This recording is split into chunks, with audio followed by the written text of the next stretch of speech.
ఓం శ్రీ గురుభ్యో నమః. ఓం శ్రీ మహాగణాధిపతి నమః. అందరికీ నమస్కారం. ఈ వీడియోలో మీనరాశి వారి యొక్క గోచార ఫలాలు 2026 సంవత్సరంలో ఎలా ఉంటాయో తెలుసుకుందాం. ముఖ్యంగా ఈ మీనరాశిలో పూర్వభద్ర 4వ పాదము ఉంటుంది. ఉత్తరాభద్ర 4 పాదాలు 1, 2, 3, 4 పాదాలు ఉంటాయి. అలాగే రేవతి నక్షత్రం 1, 2, 3, 4 పాదాలు వారు ఉంటారు. ఈ అలాగే ఈ మీనరాశిలో జన్మించిన వారి యొక్క ఈ నక్షత్రాలకు జన్మనామాలకు ముందు ఈ పేర్లు ఉంటాయి. వై, ది, దు, షం, ఝు, ద, దే, దో, చాచి అను అక్షరాలతో ప్రారంభమవుతాయి అన్నమాట. ఇవి మీనరాశి వారికి సంబంధించిన పేర్లో మొదటి అక్షరాలు. ఇక ఈ సంవత్సరం ఆదాయం 14, వ్యయం 11, రాజపూజ్యం 7, అవమానం 2. అయితే ఈ ఆదాయ వ్యయాలు రాజపూజ్య అవమానాలను ఉగాది నుండే చూసుకోవాలి, ఈ జనవరి నుంచి కాదు. ఏమంటే అందరూ ఈ ప్రతి ఒక్కరు కూడా జనవరి నుంచి 2026 సంవత్సరం ప్రారంభమవుతుంది చెప్పడం,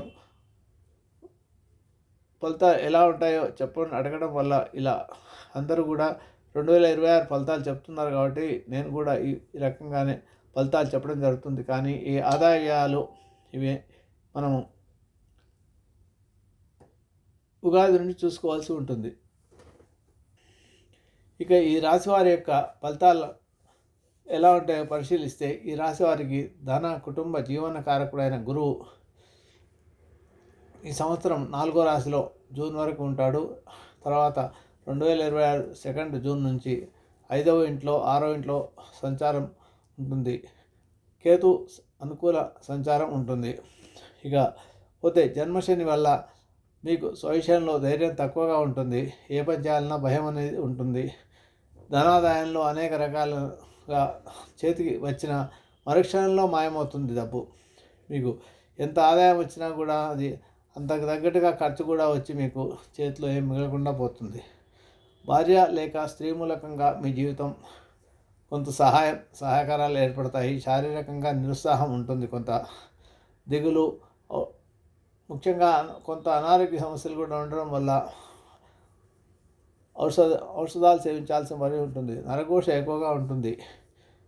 కాబట్టి పర్సనల్ విషయాలు, సొంత విషయాలు ఎవరితో కూడా ఎక్కువగా చర్చించకపోవడం మంచిది. ప్రతి విషయాన్ని ప్రతి ఒక్కరు చర్చించడం వల్ల మీకు మంచి కన్నా చెడు జరిగే అవకాశాలే ఎక్కువగా ఉంటాయి. మీ వెనుకటి ఇంతకుముందు జరిగిన జీవితం గురించి మీరు ఎంత ఆలోచించినా కూడా ఆశ్చర్యంగా ఉంటుంది. కానీ ఆ విషయాన్ని ఎవరితో చెప్పకపోవడం మంచిది. మీ మంచితనం వల్ల ఇతరులు ఏది చెప్తే అది నిజమని భావించుటే మీకు ఆర్థికమైన చిక్కులు వచ్చే అవకాశాలు ఉంటాయి. కాబట్టి సాధ్యమైనంత వరకు మీ ఆర్థిక విషయాలు కూడా ఎవరితో చర్చించకపోవడం మంచిది. ఇక పోతే జూన్ 2 నుంచి గురుబలం పెరుగుతుంది. కాబట్టి మీ యొక్క జీవితంలో చాలా మార్పులు జరుగుతాయి. అప్పటి నుంచి ఈ సంవత్సరం చివరి వరకు మీకు చాలా యోగ్యమైన కాలంగా భావించవచ్చు. మంచి ఫలితాలు ఉంటాయని చెప్పవచ్చు అన్నమాట. కొంత ముందు ఈ 2026 ప్రారంభ సంవత్సరం నుంచి కొంత ఇబ్బందులు ఉన్నప్పటికీ రాను రాను ఆ ఇబ్బందులు తగ్గుతూ వస్తాయి. ద్వితీయార్థం యోగ ఫలాలు చాలా బాగా ఉంటాయని చెప్పవచ్చు అన్నమాట. ఇకపోతే పట్టుదలచే కార్యాలు సాధిస్తే కొంత ఇబ్బంది రాకుండా ఉంటుంది. ఆరోగ్యం బాగుండి రాజదర్శనము అంటే పెద్దవారితో కలవడము, శరీరం ఆరోగ్య విషయంలో జాగ్రత్తలు తీసుకోవడము, ఇష్టకార్యసిద్ధి ఏదైతే మీ కోరిక ఉంటుందో అది తీరుతుంది. ఈ సంవత్సరం చివరి కాలం నాటికి కుటుంబ సౌఖ్యం ఉంటుంది. ధనలాభం కూడా ఉంటుంది. సర్వతోముఖాభివృద్ధి ఉంటుంది. తీర్థయాత్రలు చేస్తారు. స్త్రీ సౌఖ్యం ఉంటుంది. సంతాన సౌఖ్యం కలుగుతుంది. ప్రయాణాల్లో లాభాలు ఉంటాయి. భార్య పిల్లలు కుటుంబంపై లోపల అధైర్యం చెందుటకు కొంత ఉన్నప్పటికీ చివరికి మీకు ఈ సంవత్సరం చివరి సమయానికి మీకు అన్నీ సర్దుకుంటాయి అని చెప్పవచ్చు. కొన్ని సందర్భాల్లో శత్రువులే మిత్రులు అవుతారు. బంధువర్గంలో ప్రత్యేకతగా మీకు గురించి ప్రత్యేకమైన గుర్తింపు లభిస్తుంటుంది. మొత్తం మీద అన్ని విధాలుగా ఈ సంవత్సరం యోగదాయకంగా ఉందని చెప్పవచ్చు, ముందు కొంత ఇబ్బందులు ఉన్నప్పటికీ. ఇకపోతే గురువు ఉగాది నుండి ఉగాది తర్వాత నుండి 1 జూన్ 2026 వరకు మిథున రాశిలో సంచారం ఉంటాడు. కాబట్టి అశుభుడై అనుకూల స్థానచలనం కలిగే కాబట్టి అననుకూలంగా ఉంటుంది. కాబట్టి గురుబలం లేదు ఈ సంవత్సరం. విశ్వాస సంస్థల్లో గురుబలం లేదు కాబట్టి మీకు సాహచర్యం జరిగే అవకాశాలు ఇంకా జూన్ వరకు ఉన్నాయన్నమాట. గృహంలో మార్పులు కూడా కోరుకుంటారు. కొత్త ఇల్లు కొనుక్కోవడము, అలాగే అద్దె ఇళ్లలో ఉండే ఇల్లు మార్పులు చేసుకోవడము, లేదంటే కొత్త గృహాలు కొనుక్కొని కొత్త ఇంట్లోకి మార్పులు జరగడము లాంటివి జరిగే అవకాశం ఉంటుంది. లేదా ఉద్యోగస్తులకైతే ప్రమోషన్లు, ట్రాన్స్ఫర్లు లాంటివి జరిగే అవకాశాలు కూడా ఉంటాయి. ఈ జూన్ లోపటి నాటికి మీకు ఇతరుల చేత విమర్శలకు కూడా గురికే అవకాశాలు ఎక్కువ ఉంటాయి కాబట్టి మీరు చాలా మౌనంగా ఉండడం మంచిది. ఈ విషయంలోనూ కూడా మీరు ప్రతి విషయాన్ని చర్చించకపోవడమే మంచిది. స్థిరమైన నిర్ణయాలు తీసుకోలేకుండా మానసిక ఆందోళనకు గురవుతూ ఉంటారు. ఆకస్మిక ధనం ఖర్చులు వచ్చే అవకాశాలు ఉంటాయి. మీకు తెలియకుండానే మీకు ఖర్చులు వస్తాయి. మీరు ఎంత సంపాదించినా అంత ఖర్చు అయిపోతూ ఉంటుంది. బంధుమిత్రులతో జాగ్రత్తగా ఉండడం మంచిది. రుణ ప్రయత్నాలు చేస్తారు కానీ అవి అంత అనుకూలించవు. ఇకపోతే గురు భగవానుడు 2 జూన్ నుంచి 30 అక్టోబర్ వరకు మరియు 25 జనవరి 2027 నుంచి సంవత్సరాంతం వరకు 5వ స్థానము అయిన కర్కాటకంలో శుభుడైనందువల్ల గురుబలం ఉంటుంది కాబట్టి మీకు వృత్తి ఉద్యోగాల్లోనూ వ్యాపారాల్లోనూ అన్ని రంగాల వారికి కళాకారులకు కానీ అన్ని రంగాల కళాకారులకు కానీ వ్యవసాయదారులకు కానీ అన్ని రకాల వారికి బాగానే అభివృద్ధి ఉంటుందని చెప్పవచ్చు. ఆకస్మిక ధనలాభం పొందుతారు.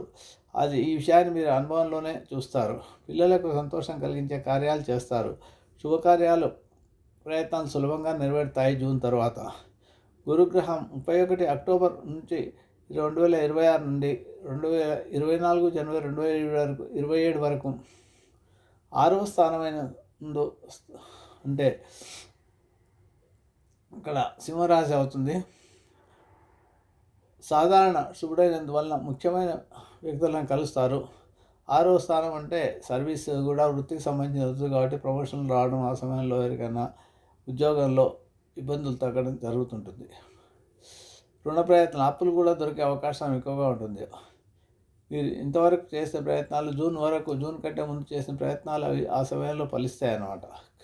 కుటుంబంలో మనశ్శాంతి మాత్రం లోపించే అవకాశం ఉంటుంది. ఆ సమయంలో బంధుమిత్రులతో వైరం ఏర్పడే అవకాశాలు కూడా ఉంటాయి. జాగ్రత్తగా ఉండాలి. మౌనం వహించండి. రహస్య శత్రు బాధలు ఉండే అవకాశాలు కూడా ఉంటాయి. ఇకపోతే శని ఉగాది నుండి ఈ సంవత్సరం అంతా కూడా మీనరాశిలో అయిన జన్మస్థానంలో 1వ స్థానంలో అశుభుడైనందువల్ల బంధుమిత్ర విరోధం ఏర్పడే అవకాశం జాగ్రత్త వహించాల్సిన అవసరం ఉంటుంది. మానసిక ఆందోళన ఉంటుంది. ఎల్లప్పుడూ అనారోగ్య బాధలు ఉంటాయి. అనవసరమైన నిందలతో అపకీర్తి వస్తుంది. స్థిరమైన నిర్ణయాలు తీసుకోలేరు. నూతన కార్యాలకు ప్రణాళికలు వేస్తారు.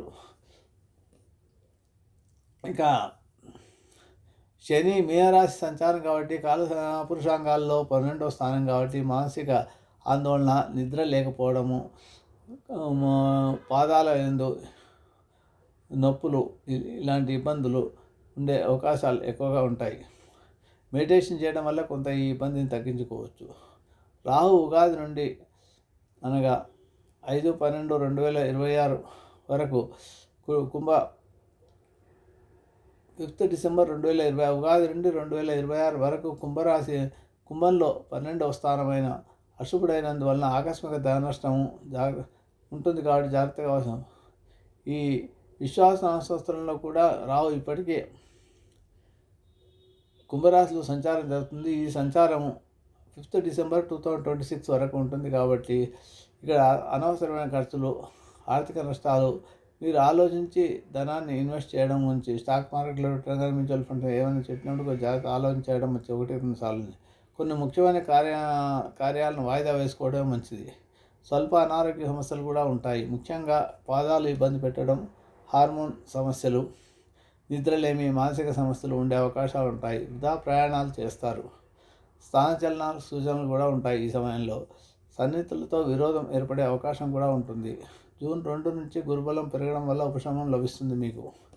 ఇక రాహు విషయానికి వస్తే జూన్ 6 డిసెంబర్ 2026 నుండి సంవత్సరాంతం వరకు 11వ స్థానమైన మకర రాశిలో సంచారం వల్ల శుభుడవుతాడు. నూతన వస్త్ర వాహన ఆభరణ లాభాలను పొందుతారు. ఆకస్మిక ధనలాభం ఉంటుంది. శుభవార్తలు వింటారు. శుభకార్యాలు ప్రయత్నాలు ప్రారంభిస్తారు, వాటిని కూడా చేయగలుగుతారు. బంధుమిత్రులతో కలిసి విందు విధానంలో పాల్గొంటారు. ఒక ముఖ్యమైన కార్యక్రమం పూర్తి చేయగలుగుతారు. చాలా కాలంగా పెండింగ్గా ఉన్నది.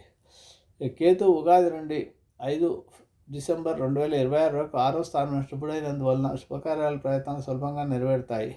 దూర బంధువులతో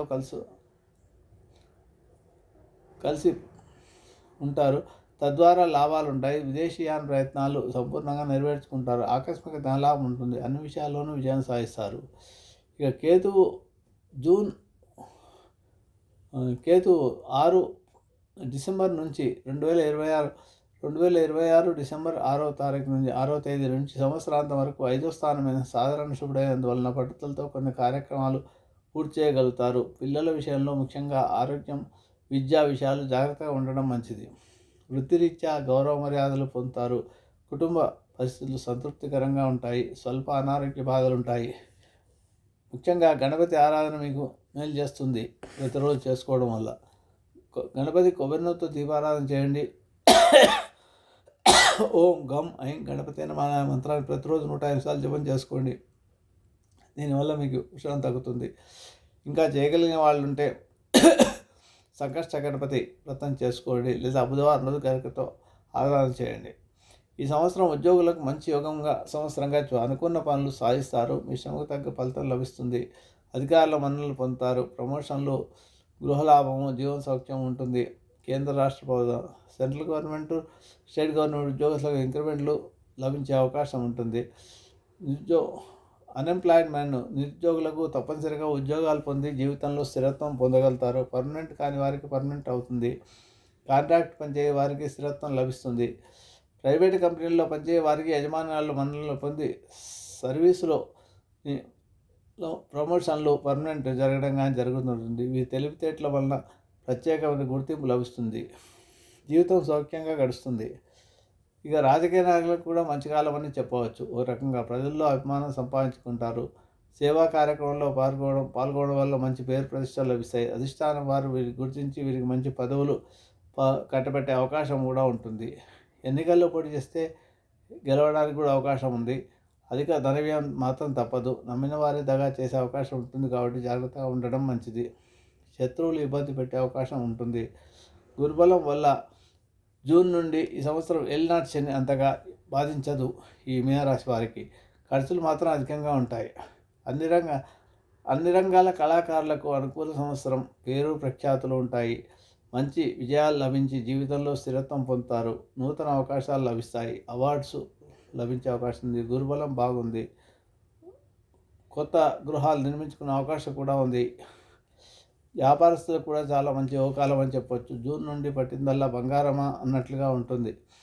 కానీ తొందరపడి నిర్ణయాలు తీసుకోకండి, మోసపోయే ప్రమాదం ఉంటుంది. ఏ వ్యాపారం ప్రారంభించినా రాణిస్తారు. ఆశించిన లాభాలు పొందగలుగుతారు. నూతన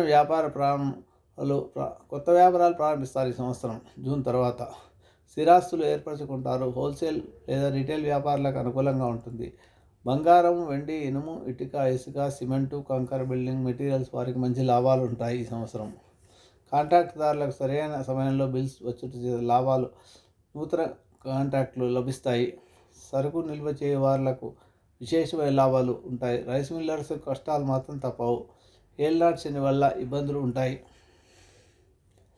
ఇక విద్యార్థులకు గృహబలం అనుకూలంగా ఉండడం చేత జ్ఞాపకశక్తి బాగుంటుంది. చదువుపై శ్రద్ధ, మంచి మార్కులతో ఉత్తీర్ణులు అవుతారు. ప్రొఫెషనల్ కోర్సెస్కు ఎంట్రన్స్ పరీక్షలు రాసే వారికి మంచి మార్కులు రావడమే కాక వారికి కావాల్సిన ర్యాంకులతో లభించి వారి కోరుకున్న సీట్లలో వాళ్ళకు అడ్మిషన్ లభిస్తుంటుంది. జాతీయ జట్ల ఎందు క్రీడాకారులకు అనుకూలం. జాతీయ జట్ల ఎందు స్థానం లభిస్తుంది. ఏలినాటి శని వల్ల కొందరికి మార్కులు తగ్గుతాయి. వ్యవసాయదారులకు పంటలు బాగా పండుతాయి.